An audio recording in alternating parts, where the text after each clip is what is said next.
ayan, na car washer. Ayan mga bossing, portable car washer, King Tall. Siya mga bossing, with box na po siya. And ayan po, wow.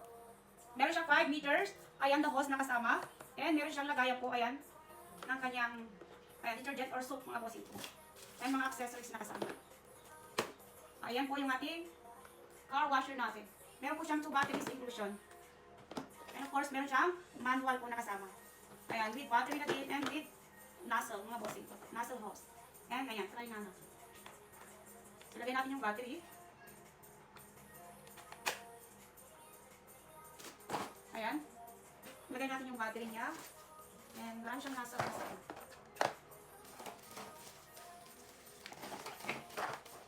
Ayan, meron siyang strainer. Ayan yung kanyang hose o yung kanyang nozzle kung pwede siyang. Ayan. Iba-iba po. Meron siyang may malakas. Meron siyang may, ayan, kung anong spray ang gusto niyo mga bossing. Ayan, mga nozzle niya kasama niya lahat. Ayan. Ayan yung ilalagay po natin. So, let's assemble mga bossing. So, i-assemble natin. I-kung na ito niya sa dulo.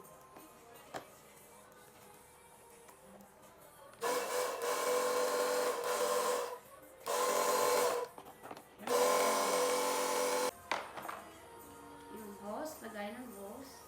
So, ayan, ilalagay dito.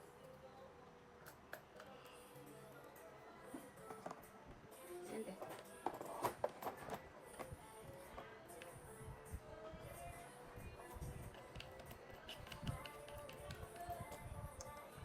So, yung hose niya ilalagay na.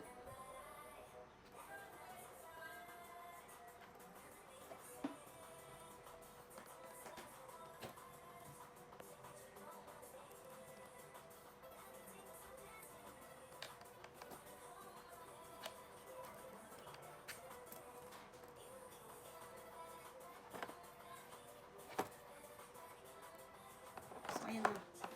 Nakakabit na. And dito, pwede natin ilagay yung strainer.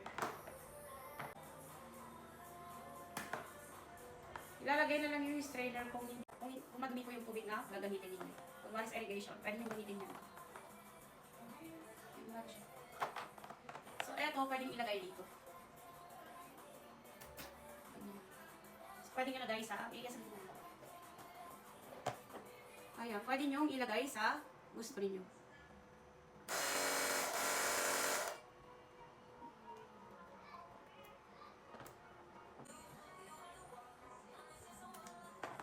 Ito, pwede natin ilagay dito.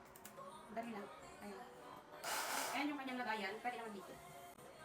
Kung pwede natin gumamit ng sabon, pwede. Ayan. Dali lang. So, napakadaling i-assemble. Ayan mga ka-chefwise, ang dali niya lang i-assemble yung ating po, ano natin, ang ating car washer natin. Ayan mga bossing, naka-high pressure po ito mga bossing. So, i-try ngayon natin. I-try ngayon natin kung malakas na ba si ating po car washer. Ayan. So, ayan guys, ngayon gagamitin natin ang ating car washer natin. Ayan. Kung malakas na ba or ayan, mahina po siya. Ayan, titignan natin. Ayan yung kanyang tubig mga bossing.